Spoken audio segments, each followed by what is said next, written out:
الحمد لله رب العالمين وبه نستعين والصلاة والسلام على رسوله الكريم أما بعد أعوذ بالله من الشيطان الرجيم بسم الله الرحمن الرحيم ثم أورثنا الكتاب الذين اصطفينا من عبادنا وقال تعالى إن الله يرفع بهذا الكتاب أقواما ويضع به آخرين أو كما قال صلى الله عليه وسلم.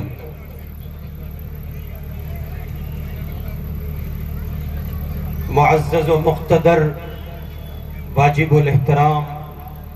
حضرات اکابر علماء کرام، بزرگان محترم، ایمان والے بھائیوں، ہمارے محترم دوست جناب محمد فیروز انصاری صاحب کے صاحبزادے حافظ محمد عیان سلمہ کے تکمیل قرآن کی مناسبت سے اس بزم کا انعقاد کیا گیا ہے۔ میری زندگی کے اس مختصر سے زمانے میں یہ غالباً تیسری یا چوتھی نشست ہے جو تکمیل قرآن کی مناسبت سے اس آب و تاب کے ساتھ منعقد کی گئی ہے۔ دولت، شہرت، طاقت یہ بہت سے لوگوں کے پاس ہوا کرتی ہے۔ اللہ تعالی جب کسی کے مقدر میں دولت اور شہرت اور طاقت لکھتے ہیں، دنیا میں بہت سے افراد ہوتے ہیں جن کو یہ نعمتیں حاصل ہوتی ہیں اور جن کے گھرانوں اور گلشنوں کی یہ دنیا سیر کرتی ہے، لیکن ایسے اللہ کے بندے بہت کم ہوتے ہیں کہ جو اس پوزیشن پر پہنچ کر اپنی دولت کا صحیح استعمال کریں اور اپنے آپ کو اس ڈگر پر ڈال دیں جس ڈگر کا مطالبہ اللہ رب العزت والجلال اپنے بندوں سے کرتا ہے۔ ہمارے محترم دوست جناب فیروز انصاری صاحب نے اپنے آپ کو اسی ڈگر پر ڈالا ہے اور ان کے خاندان کا یہ پہلا چشم و چراغ ہے عزیزم محمد عیان سلمہ، جو قرآن پاک کی حفظ قرآن پاک کی سعادت حاصل کر رہے ہیں۔ یہ ان کا کہیے کہ ایمانی جذبہ ہے اور ان کے دل کے جذبات ہیں، احساسات ہیں جو اس وقت وہ بروئے کار لائے ہیں۔ ہمارے اس اسٹیج پر جس قدر نامور شخصیات ان کی سعی پیہم کے نتیجے میں جمع ہوئی ہیں، ان میں آپ دیکھ سکتے ہیں حضرت مولانا شاہ سید بلال حسین صاحب تھانوی دامت برکاتہم، جو حضرت والا ہردوئی رحمہ اللہ کے مجاز ہیں اور اس وقت علماء کبار علماء میں ان کا شمار ہوتا ہے۔ اسی کے ساتھ ساتھ ہمارے اس علاقے کی آبرو حضرت مولانا انیس احمد آزاد قاسمی دامت برکاتہم، ہمارے شمس الائمہ حضرت مولانا شمیم صاحب دامت برکاتہم العالیہ، امام و خطیب مدینہ مسجد و عیدگاہ جعفر آباد، ان حضرات کو انہوں نے جمع کیا اور علاقے کے تمام تر علماء کی خدمت میں پہنچ کر یہ گزارش کی کہ مجھ ناچیز کے بچے کو اللہ تعالیٰ نے حفظ قرآن کی دولت سے مالا مال کیا ہے، آپ کے حضور حاضر ہوا ہوں، آپ میری اس بزم میں تشریف لا کر میری حوصلہ افزائی کا سامان کریں۔ اسی کا نتیجہ ہے کہ یہ اس وسیع و عریض پنڈال میں میں اور آپ جمع ہیں، جہاں مختلف پروگرام سجائے جاتے ہیں، لیکن وہ یا تو کسی کے نکاح کی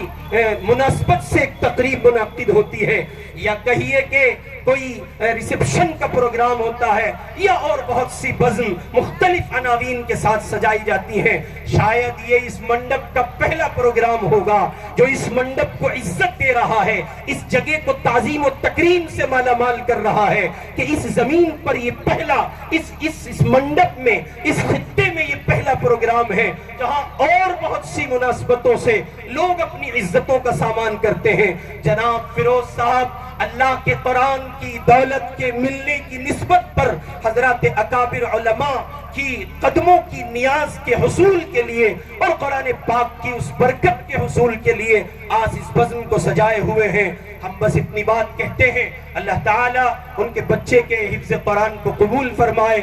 اور ان کے استاذ محترم اس علاقے کے قدیم امام حضرت مولانا صلاح الدین صاحب جو اپنے آپ میں ایک عظیم شخصیت ہے، چاند مسجد کے امام و خطیب ہیں جعفر آباد میں، پچھلے 35 سال سے آپ کے اس خطے میں وہ خدمت انجام دے رہے ہیں۔ وہ ایک گمنام سی شخصیت، شاید ان کے شہرے کا یہ پہلا اتنا بڑا پروگرام ہوگا کہ وہ اپنی مسجد سے باہر نکل کر کسی منڈپ اور کسی پنڈال کا حصہ بنے ہیں۔ یہ قرآن کی نسبت ہے اور قرآن پاک جیسی عظیم دولت کا ثمرہ ہے اور پروردگار کی عطا ہے کہ حضرت مولانا دامت برکاتہم العالیہ کے فیض کو اللہ تعالیٰ نے چمکانے کا ایک سلسلہ یہ بھی کیا۔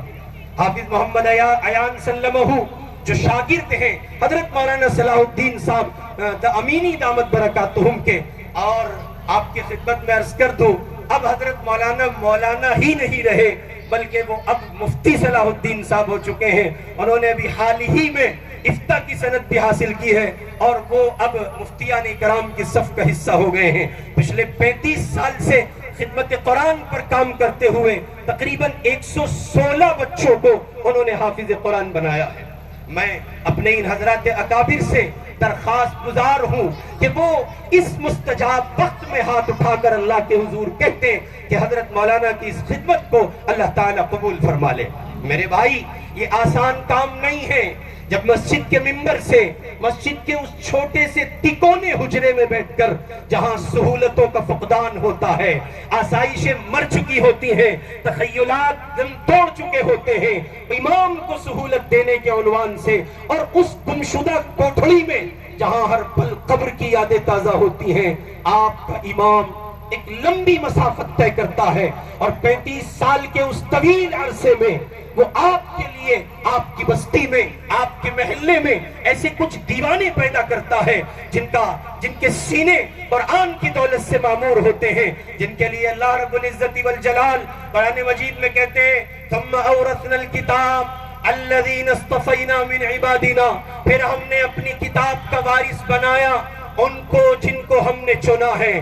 عیان حافظ نہیں ہوا، اللہ کا کرم تھا، رب کی عطا تھی، پروردگار کی عنایت تھی، نہ جانے کتنی محبت کی نگاہیں پڑی ہوں گی تب جا کر یہ بچہ حافظ ہوا ہے۔ اس کے ساتھ اور بہت سے بچے ہوں گے جو مکتب گئے ہوں گے، باپ ان کا بھی اتنا ہی بڑا ہوگا، مال اس کے پاس بھی اتنا ہی ہوگا، توجہ استاد نے بھی اتنی دی ہوگی اور بچے نے محنت بھی کی ہوگی۔ نصیب اپنا اپنا، انتخاب ہے، عطا ہے، کرم ہے، نوازش ہے، پروردگار جسے چاہتا ہے نوازتا ہے۔ الذین اصطفینا من عبادنا، ہم جسے چاہتے ہیں اپنے بندوں میں سے چن لیتے ہیں۔ پروردگار نے چنا ہے، محمد فیروز کے گھر سے چنا ہے، ایک پھول کو چنا ہے۔ آپ کیوں طے نہیں کر لیتے کہ ایسے چنندہ افراد آپ کے گھر آنگن کے گلشن میں بھی ہو؟ آپ کیوں نہیں طے کر لیتے جیسے فیروز انصاری نے حفظ قرآن کی تکمیل کی نسبت پر ایک بزم منعقد کی ہے اور دنیا کو یہ دکھایا ہے اس پیسے کا استعمال یوں بھی ہو سکتا ہے، اکابر کے قدموں کی نیاز بھی وصول کی جا سکتی ہے اور اپنی دولت کو کچھ اس انداز سے بھی تقسیم کیا جا سکتا ہے، لٹایا جا سکتا ہے، قرآن کی تعلیم کے فروغ پر لگایا جا سکتا ہے۔ آپ بھی طے کیجئے اس بزم کا، اس مجلس کا یہی مقصد ہے۔ فیروز انصاری چاہتے تو یہ پروگرام کسی مسجد میں بھی ہو سکتا تھا، ان کے بند گھر میں بھی ہو سکتا تھا۔ ہم لوگوں نے بھی ان سے یہی گزارش کی کہ کسی محدود دائرے میں آپ اس کو کر لیں۔ انہوں نے کہا کہ نہیں، میں یہ چاہتا ہوں کہ لوگ ایک پیغام قبول کریں کہ صرف ولیموں پر، ریسپشن پر، ہلدی پر، گھٹنے اور بھٹو پر اور نکاح پر اور نیتاؤں کی رضا جوئی کے لیے، پولیٹیکل پارٹیز کو خوش کرنے کے لیے اور جہان بھر کے عنوان ہیں، ان پر صرف پیسہ نہیں لٹایا جانا چاہیے۔ پیسہ لٹانے اور لگانے کے عنوان مختلف ہیں، ان میں سے ایک عظیم عنوان یہ بھی ہے بچہ حافظ قرآن ہو تو باپ اپنی دولت لٹا دے اور رب کے حضور کہے اللہ میں یہ سب کچھ اس لیے کر رہا ہوں، تو نے میرے گھر میں ایک عظیم سعادت سے مجھے بہرور کیا ہے۔ الذین اصطفینا من عبادنا، چن لیا گیا، انتخاب پروردگار کا ہے۔ چاہے تو ایسے گھرانوں سے چنے جو گمشدہ ہوں، گمنام ہو، جانتا کوئی نہیں، پہلے بیک گراؤنڈ عالمانہ نہیں ہے، فاضلانہ نہیں ہے، ان کے بیک گراؤنڈ میں بزرگان دین، اہل اللہ اور دیگر لوگ نہیں ہیں، ایک گمنام گھر ہے علمی دنیا میں، کوئی نہیں جانتا۔ اللہ دینے پر آئے تو ان کو دیا، نوازنے پر آئے تو ان کو دیا جن کا بیک گراؤنڈ کوئی نہیں تھا، محروم کرنے پہ آئے تو ایسوں کو کیا جو بہت قرابت داری رکھتے تھے میرے مصطفیٰ سے صلی اللہ علیہ وسلم۔ نوازنے پہ آئے تو حبشہ سے بلا کے بلال کو مکے میں دیا، نوازنے پہ آئے تو سلمان کو فارس سے بلایا، سہیب کو روم سے بلایا، جہان بھر کے صحابہ کو محمد کے قدموں میں جمع کیا، اور خیرات ہم سے محروم کرنے پر آئے، اس قرآنی اور عرفانی دولت سے محروم کرنے پہ آئے۔ ابو لہب کو محروم کیا، ابو جہل کو محروم کیا، عتبہ و شیبہ کو محروم کیا، نہ جانے کتنے ہیں، زمین مکہ ہے، بیک گراؤنڈ علمی رکھتے ہیں، وجاہت کے مالک ہیں، شان و شوکت کے مالک ہیں، اپنے آپ میں ایک دبدبہ ہے، رعب ہے، لیکن اللہ کا اعلان ہے انک لا تہدی من احببت ولکن اللہ یہدی من یشاء، اللہ جس کو چاہیں گے دیں گے۔ پیارے پیغمبر، ہم جسے چاہیں گے ہدایت دیں گے، ہم نے یہ طے کیا ہے غریب کا بیٹا حافظ قرآن ہوگا، ہم نے یہ طے کیا ہے مزدور کا بیٹا عالم دین ہوگا، ہم نے یہ طے کیا ہے جس کی جھولی ہماری در پر، جو ہماری چوکھٹ پر جھولی لے کے آئے گا، جبین نیاز کو جھکائے گا، سر بسجود ہوگا، گڑ گڑائے گا، متواضع بن کے مانگے گا، ہم اسے دیں گے۔ انتخاب ہمارا ہے، ہم چاہیں گے تو ملے گا، ہم نہیں چاہیں گے تو نہیں ملے گا۔ دینے پر آتے ہیں تو ان کو دیتے ہیں جو کھٹل ہوتے ہیں، دینے پر آتے ہیں تو ان کو دیتے ہیں جو دماغ سے کمزور، عقل سے معاف، بالکل سطحی ذہن کے مالک۔ باپ پکڑ کے لایا، ہاتھ میں ہاتھ لیے کہہ رہا ہے اس کی دادی بھی، دادا بھی، نانا بھی، نانی بھی، سارا کٹم اس سے عاجز ہے، اور آپ کے حوالے کرنے آیا ہوں۔ کسی نے بتایا ہے آپ ہی اس کو سنوار سکتے ہیں، اور سلام ہو ہزاروں صلاح الدین دنیا میں کام کر رہے ہیں، سلام ہو ان علماء کی عظمت کو، ان ائمہ کی عظمت کو، ان مدرسین کی عظمت کو۔ وہ کن ذہن کھٹل مال وہ بچہ آپ نے لا کے دیا، انہوں نے اس پتھر کو تراشا اور ایسا ہیرا بنا دیا کہ اس کے سینے میں 30 پارے اللہ کے حفظ ہو گئے، اللہ کی قرآن کے حفظ ہو گئے۔ میرے بھائی، یہ خدا کی عطا ہے، وہ جس کو چاہتا ہے نواز دیتا ہے، جس کو چاہتا ہے محروم رکھتا ہے۔ ایک بات اور عرض کیے دیتا ہوں، اس پروگرام کا مقصود یہی ہے کہ میں اور آپ اس پروگرام سے یہ سبق، یہ عبرت، یہ نصیحت پکڑ کر یہاں سے جائیں، ہم اس نصیحت کو اختیار کریں کہ ہم بھی اپنے بچوں کو حافظ قرآن بنائیں گے، ان کی جھولی کو قرآن کی دولت سے مالا مال کریں گے۔ آپ سنیں گے ابھی حضرت مفسر قرآن دامت برکاتہم العالیہ کو بالتفصیل، آپ ان کی گفتگو سماعت کریں گے۔ میں مزید آپ کے اور ان کے درمیان حائل نہ ہوتے ہوئے بس اتنی بات عرض کیے دیتا ہوں، اگلا جو دورہ ہے اور دنیا کی جو روش، عالم اسلام کے تانے بانے جس انداز سے بنے جا رہے ہیں، اور عالم کفر کی جس انداز پر پسپائی ہو رہی ہے، اور دنیا جہان میں کفر کو جن ذلتوں کا سامنا کرنا پڑ رہا ہے،